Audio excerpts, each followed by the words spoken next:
There are days when all it takes is a cold glance, a missed message, or a careless remark. And suddenly, your entire afternoon is gone. In today's world, where people react before they even think, calmness has become a rare form of strength. You don't need to turn into a stone wall, nor do you need to suppress your emotions. But if you want to stay grounded amid the storm, you must learn to stand steady from within. Stoicism doesn't teach us to avoid life. It teaches us to step into it with courage, reason, and self-control. It doesn't tell us to stop feeling, but to master our emotions rather than be ruled by them. In this video, you'll discover 12 principles that will help you build emotional resilience not through numbness, but through intentional choice. Because while you cannot control the world, you can learn not to be harmed by it. 1. Let go of expectations and you'll let go of disappointment. Most emotional pain doesn't come from the actions of others. It comes from the silent expectations we place on them. You feel ignored, not because the silence hurts, but because deep down, you wish they cared. You feel betrayed not just because they changed, but because you once believed they never would. Behind every negative emotion is an unmet expectation. And the irony is, these expectations are rarely spoken or promised. They exist in our minds, yet we demand the world to obey them. A Stoic sees disappointment as a signal, a sign they're clinging to something outside their control. Every time you expect someone to understand, to love, to listen the way you want, you offer yourself up to disappointment. Because people aren't here to fulfill your unspoken desires.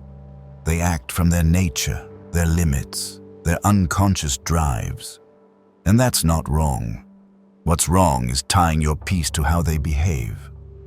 Letting go of expectations doesn't mean becoming cold or indifferent. It simply means you no longer place your happiness in someone else's hands. You can still hope for a good conversation, but your mood doesn't collapse if it doesn't happen. You can still value respect, but you're not destroyed when others are rude. Because you understand, their actions aren't yours to control, only your response is. And when you master that, you are free. You enter relationships without demands, only with intention. You love because you choose to love, not because you expect love in return. You help because it's right, not because you want recognition. You live by your values, not by trade-offs for approval. That's when expectations dissolve and peace begins to form. When you stop insisting the world fit your imagination, the world loses its power to wound you like it used to. 2. Every insult is an opinion, not a fact. When someone calls you selfish, stupid, worthless, or undeserving, your instinct may flinch. You feel hurt. You want to defend, explain, clear your name. But if you pause just for a moment and ask, is what they said an absolute truth? You'll see the gap. Every insult, whether harsh or subtle, is simply a reflection of opinion. It's shaped by the speaker's values, emotions, and limited understanding. It is not an objective verdict, and certainly not eternal truth. An angry person may call you a failure, but is that a fact, or just an echo of their own frustration? An insecure person may blame you, but does the accusation reflect your character or their own helplessness dressed in words? Stoicism teaches, before you absorb any opinion, ask, is this true? Does it align with the person I'm trying to become? And if the answer is no, you have every right to set those words down, like an object with no use. We're often hurt by insults not because they're true, but because part of us fears they might be. If you deeply believe you are resilient, someone calling you weak won't shake you. But if you still doubt yourself, even a single remark can slice into an unhealed wound. So insults only have power when we grant it, when we believe the speaker has the authority to define us. A Stoic doesn't avoid criticism, but doesn't rush to absorb it either. He sees it as data, a viewpoint, a mirror, not a definition. If it rings true, he improves. If it doesn't, he discards it without anger or shame. Because he knows true worth isn't granted by praise nor erased by insult. It comes from how we live our integrity, our discipline, our self-awareness. When you learn to separate someone's words from your self-worth, you grow solid. Others can call you anything, but you don't have to take it all in. The loudest voice isn't always the truest. Not every critic is wise. And most importantly, no one has the right to define who you are except you. 3. The ego is the most fragile weakness. If you've ever felt wounded by a passing remark or lost sleep over not being acknowledged, you've likely brushed against something invisible yet powerful, your ego. The ego isn't the healthy sense of self that helps you know who you are. It's the image you construct in your mind, the one you fear will crack if others don't see you the way you wish. It's the portrait you paint, then struggle every day to protect, polish, and maintain, even when it no longer reflects your true self. The ego is fragile because it depends on external validation. It needs praise to feel worthy, to be right in debate to feel strong, to be noticed to feel real. So when it's challenged, criticized, or ignored, you don't just feel hurt, you feel threatened. But what's under threat isn't your real self. It's the identity you've fused with the one you're desperately trying to keep intact. That's why a single comment can shake your composure, why a piece of feedback can throw you off course. Stoicism doesn't teach us to eliminate the ego entirely, but to see it clearly and stop living under its command. Marcus Aurelius once wrote, "You can only be insulted if you allow yourself to be." That sentence underscores a simple truth. Emotional pain often doesn't come from reality, but from the attachments we blindly hold. When you tie your identity to achievement, recognition, or roles in society, you become fragile when those things waver. But if you live by virtue, by reason, by character, you become less shaken by external judgment. The key is to observe the ego when it speaks, without letting it steer. When you feel offended, ask yourself, what am I defending? If the answer is reputation, pride, or validation, then your ego is at the wheel. But if you come back to the questions, what is right, what is needed, then reason is your guide. And from there, you begin to peel away the mask that's been holding your inner freedom hostage. When ego steps back, freedom steps forward. You no longer react to every opinion, no longer carry the burden of proving yourself. You move through life lighter, calmer, because your worth isn't in other people's eyes. Ego is a weakness, yes, but when you see it, master it, and refuse to obey it, you turn that weakness into lasting strength. A strength no one can take from you. 4. No one can control your emotions but you. We often say someone made me angry, made me sad, or hurt me. But the truth is, no one has the power to do that unless we give it to them. Words cannot pierce your mind unless you open the door to them. An insult cannot make you lose control unless you choose to be shaken by it. This truth is not easy to accept because it goes against our human tendency to blame the outside for what we feel inside. But it is precisely when you stop blaming that you begin to access your real strength. A Stoic understands that every emotion is born from personal perception and interpretation. It's not the actions of others that make you angry, but how you interpret those actions. They don't respect me. I'm being dismissed. I don't deserve this.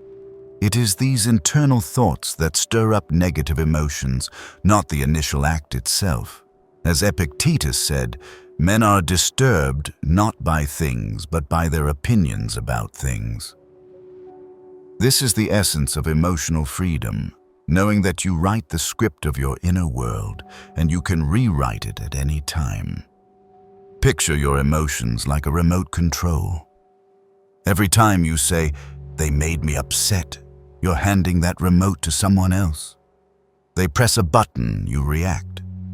They ignore you, you feel anxious. They mock you, you get angry, and so you live in a cycle of reactions with the control center outside yourself.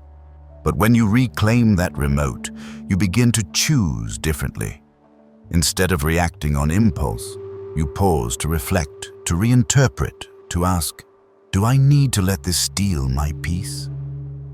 And often the answer is no. Living as someone who governs their emotions does not mean you never feel. You will still get angry, sad, or disappointed, but you don't let those emotions dictate your actions. You feel without being swept away. You respond instead of reacting. You choose calm, not because you're weak, but because you've realized that staying grounded amid turmoil is a rare strength. And that's when you stop being a victim of emotion and become its master quietly but powerfully. 5. Master your self-talk and you will master your reactions. Every day, thousands of thoughts pass through our minds. Most of them are silent conversations with ourselves. These self-talks are not as harmless as they seem. They shape how we feel, how we view the world, and how we respond to even the smallest situations. You might be interrupted while speaking and suddenly feel a surge of anger, not because the act was severe, but because your inner voice whispered, "They're disrespecting me. I'm being ignored. Here we go again." And it's those words, not the event, that make you lose your composure. Stoicism emphasizes that how we speak to ourselves is the foundation of how we react to the world.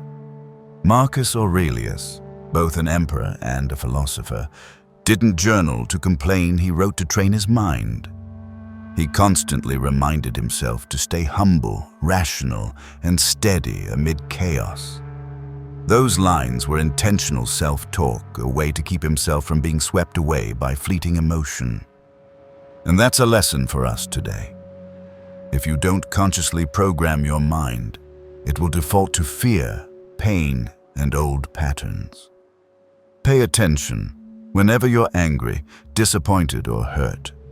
What are you saying to yourself? Is it something like, "I'm always treated badly, no one understands me," or "I have to fight back or be walked over"?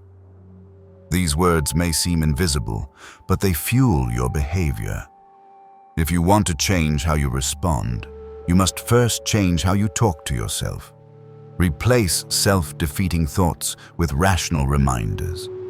I can't control others' actions, but I can control my response. This isn't worth losing my composure. I'm strong enough to remain calm even if others lose control. Self-talk is where you plant the seeds of emotion and action. If you plant negative scripts, you'll harvest negative reactions. But if you plant wise words, you'll harvest self-control and peace. This isn't blind positivity, it's deliberate mental training. And when you persistently refine your inner dialogue, you'll notice yourself no longer reacting impulsively. You'll find space, clarity, and the power to choose. That's when you truly begin to manage your emotions, not by force, but through deep understanding at the root where all emotion begins. Your own mind. 6. True victory is staying true to yourself. In most conflicts, arguments, or confrontations, what drains us most is not the words of others, but the inner urge to win. We want the final word. We want the other person to admit they were wrong. We want to regain control of the moment. But when you enter a situation only to win, then even if you're right, you lose. Because what you trade away is your calm, your reason, your presence in that moment. Stoicism teaches that the greatest victory is not outdoing others, but not losing yourself in the process. You may think staying silent in the face of provocation is weakness, but in truth, holding steady in an emotional storm requires more strength than any outburst. It's easy to react. Anyone can argue, snap back, raise their voice. But to remain still and not get pulled into someone else's game takes deep inner mastery. That's not avoidance, it's choice. You choose not to waste energy on battles that yield nothing valuable. You choose clarity over being right. And you choose to remain aligned with your principles, even when no one claps or gives you credit. A Stoic doesn't avoid conflict, but they don't let others' provocation dictate their behavior. They know that if a single insult can yank you out of your rational state, then the person insulting you isn't just winning the argument, they're seizing control of your inner world. Every time you react impulsively just to win, you give up something far more precious, your steadiness. And when you give that up too many times, you begin living as someone shaped by situations, not someone who shapes them. True victory is walking away from a disagreement with your calm intact. It's being misunderstood and not needing to explain. It's being insulted and not needing to retaliate. It's knowing you could strike back but choosing not to because you've seen the greater prize. Inner peace matters more than outer validation. And that's something only the strong, the mature, and the self-aware can do. To stay true to yourself while the world pulls you in every direction, that's not just self-discipline. That's the deepest kind of triumph. So next time you feel the urge to argue, to prove a point, to win, pause and ask, what exactly am I trying to win? And am I losing myself in the process? If the answer is yes, then step back, smile, and stay calm, because that is the real reward. 7. Silence is the weapon of the wise. In a world where everyone rushes to speak, to argue, to prove their point, the one who chooses silence is often misunderstood as weak, defeated, or lacking conviction. But a Stoic understands that timely silence isn't the absence of voice. It is a higher form of language, where reason rises above instinct and reaction is replaced with deliberate choice. Silence marks the moment when we are no longer led by the need to win, but guided by inner clarity. When someone insults you, attacks you, provokes you, you always have two paths. React immediately to protect your ego, or stay silent to protect your mind. Reaction is quick, but often leaves lasting damage. A word spoken in anger can ruin a relationship.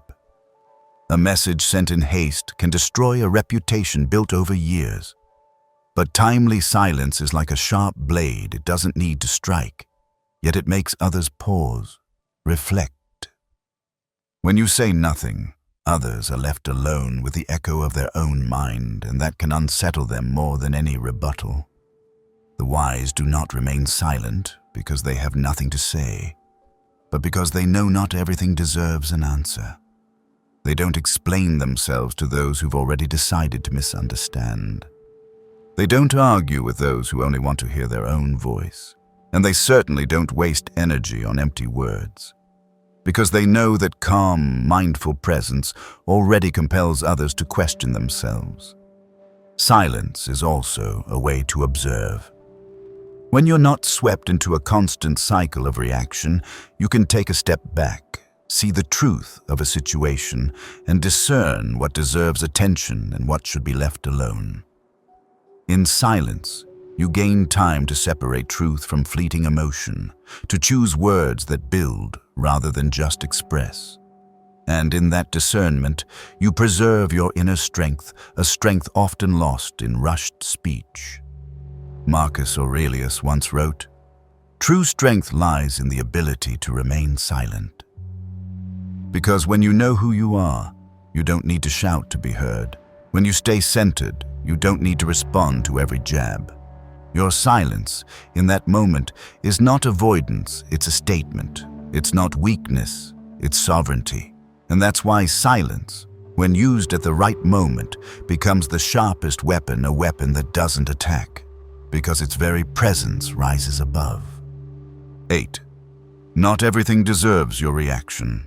We live in a time where every word, every action, every smallest signal from others can become a trigger.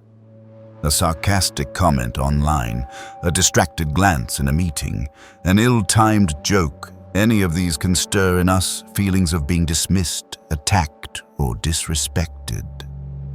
But if you react to everything, you'll quickly find yourself exhausted, because not everything that happens is worth your attention or energy. A Stoic doesn't live by reflex. They live by discernment. They don't respond to every word because they know that reaction is a form of investment. You are investing your time, energy, attention, and emotional state into something.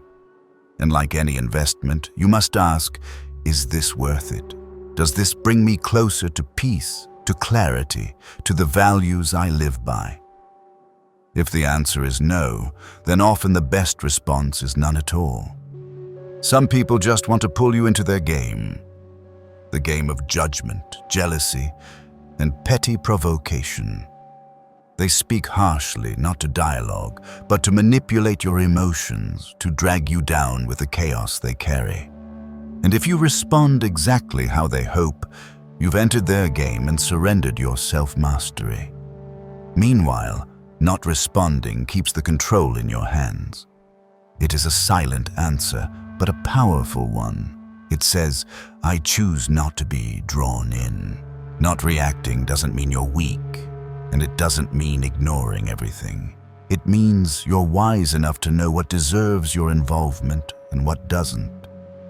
Sometimes a one-sided remark needs no correction. A rude act needs no reply. A small misunderstanding needs no explanation. You don't need to fix everything, explain yourself constantly, or defend your name in every moment. Silence and stillness in those cases are not just energy-saving, they are self-respect. In a world full of noise and constant stimulation, the ability to discern what's truly worth your voice becomes a form of wisdom. Because if you react to everything, you won't have the strength left to respond to what truly matters. And if your emotions drive your reactions, you lose your power of choice. Remember, you are under no obligation to fight every battle you're invited to. Maturity begins when you can say no, not to others, but to your own impulse to react immediately. That's when you're not just managing situations, you're mastering yourself. 9. Offense only exists if you choose to receive it. There's a truth we often overlook. No one can truly offend you unless you agree with what they say. A comment only becomes a wound when you give it the power to reach your ego. When someone calls you stupid, a failure, or worthless, the real question isn't, what did they mean? It's, do I believe it? Because if you don't, their words pass like wind. But if you carry self-doubt, an unhealed wound, or a craving for validation, even a slight touch can cause pain. Stoicism doesn't tell us to deny our emotions, it teaches us to examine their roots. Marcus Aurelius once said, "Choose not to be harmed, and you won't be." This isn't about avoiding reality, but recognizing that pain doesn't come from the world, it comes from how we receive and process it. The one who offends you doesn't inject poison into your mind. They simply cast a hook, and you decide whether to bite. Once you bite, you've allowed that hook to dictate your inner state. Offense, at its core, isn't objective reality. It's the result of someone's words and your silent agreement with them. If a stranger calls you a failure in the street, and you know deep down that you're doing your best living with discipline and integrity, then the word is just noise. But if you still doubt yourself, if you still define your worth by others' approval, that word strikes a nerve. That shows offense doesn't come from outside. It comes from the wound inside you that hasn't healed. Living with a Stoic spirit means standing in the world without letting the world enter you. You can't stop others from judging, misunderstanding, or speaking harshly. But you can choose not to let those things become true within your mind. You can see an insult as a piece of driftwood floating by. It may brush you, even bump you, but if you don't grab onto it, it floats away. If you cling to it, you get dragged along. You are under no obligation to accept every comment. You don't have to respond just to prove them wrong. A Stoic lives by inner understanding. They know their value comes from their actions and virtue, not from praise or criticism. That's why they are not easily offended, not because they feel nothing, but because they don't accept everything others throw at them. They are discerning, they are grounded, and they remember. Your inner peace is only lost when you hand someone else the key. 10. You are not what happened. You are how you respond to it. In life, everyone faces wounds, losses, mistakes, or events that shake them. Some are betrayed, some lose their jobs, some are abandoned by loved ones, and some are misjudged or publicly humiliated. And it's easy to adopt a new identity from these moments. I'm the one who was left. I'm a failure. I'm a victim of injustice. But Stoicism reminds us that you are not what happened to you. You are not your past. You are how you choose to respond to that past in the present.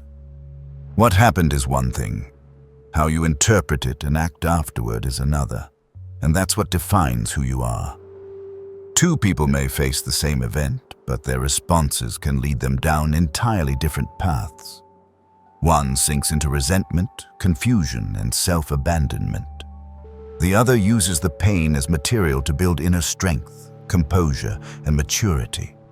They don't deny that something terrible happened, but they refuse to let it define their entire identity.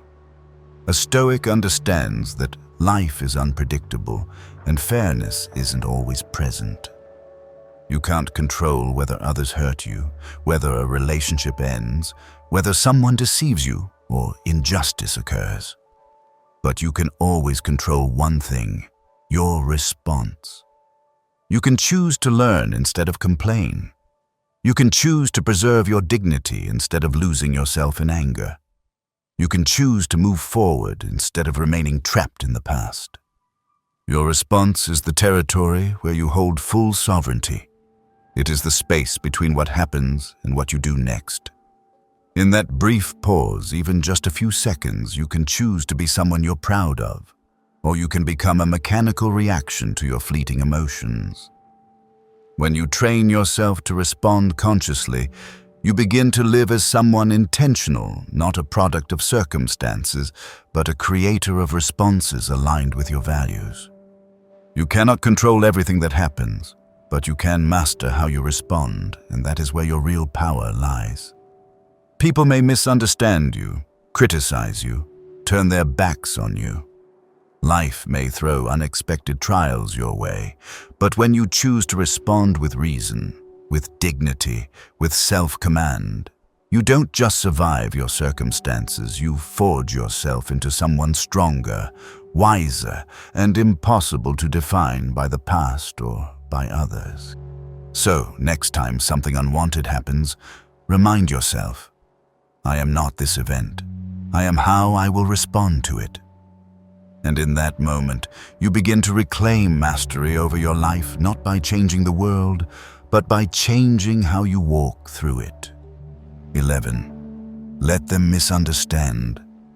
Let them talk. There will be times when you're misunderstood, judged by a single moment before you can explain, or labeled with things you never said. The first instinct is to defend yourself, to clarify, to prove you're not who they think you are. But the more you explain, the more you get caught in an endless loop where people believe what they want, and you exhaust yourself in a battle with no victory. Stoicism teaches that others' misunderstandings do not define you unless you allow them to. When you live with integrity, reason, and principle, when your actions align with your values, misunderstanding no longer needs to frighten you. Because the truth doesn't need constant defense. It stands on its own over time. Let them talk. Let them believe what they will. Let your actions answer for you. When you remain silent with certainty, you demonstrate a quiet strength, the strength of someone who doesn't need validation to feel right. Don't waste energy trying to fix distorted perceptions. Use that energy to live more rightly, more deeply, more honestly. Peace doesn't come from being understood by everyone, it comes from understanding yourself. And when you're truly grounded in that self-awareness, the noise outside becomes background. It no longer has the power to shake you. 12. Taking responsibility is the door to freedom. Many believe freedom means not being bound by anyone, not being controlled by circumstances, or not being held accountable to anyone. But that's an illusion.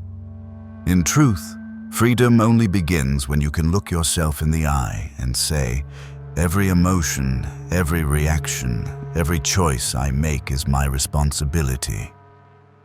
The moment you stop blaming your parents, your past, society, or others, that's the moment you begin reclaiming authorship of your life. Not to blame yourself, but to step out of the victim mindset, the one that says peace will only come once others change. Stoicism doesn't deny that injustice and pain are real, but it teaches that healing doesn't lie in the past. It lives in the decisions you make now. You can't control whether someone once hurt you, but you can control whether you continue carrying that pain in your mind. You can't undo an unfair moment, but you can change how you interpret it and use it to grow stronger. Every time you choose to own your response, you release yourself from the invisible grip of circumstance. True freedom doesn't come from mastering the external world. It comes from knowing that no matter what happens, you still have the power to respond in a way that honors the person you're striving to become. When you live like that, you no longer fear the uncertainty of life because you trust in your ability to guide yourself through anything. And that is the foundation of inner freedom, a freedom that needs no permission and cannot be taken away. From a personal perspective, what I value most about these 12 principles is not that they make us tougher or superior to others, but that they quietly return to us the power to govern ourselves. In a world where our emotions are easily pulled by a glance, a word, or the unconscious behaviors of others, simply holding on to clarity long enough to respond instead of react already feels like a victory. I've realized that every time I lose my temper, feel hurt, or feel the need to prove something, it's actually a moment when I'm letting someone else decide what should matter to me. And when I learn to observe my emotions before acting, I don't just protect my peace, I preserve the values I want to live by. These principles haven't turned me cold.